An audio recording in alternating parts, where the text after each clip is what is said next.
In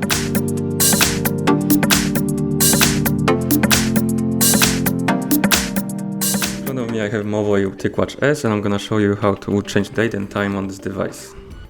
First, let's tap the screen to wake it up. Then let's swipe down the screen to access the drop-down menu.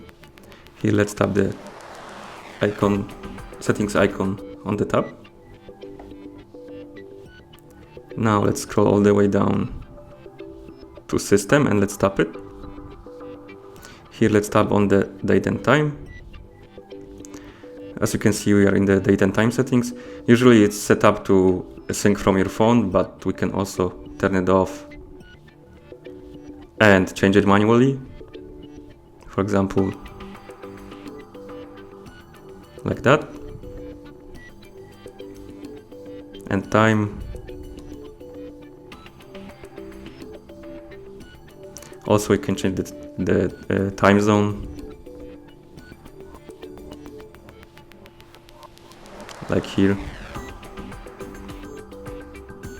And then we can also change the hour format. That's all. Thank you for watching. Remember to subscribe and like the video.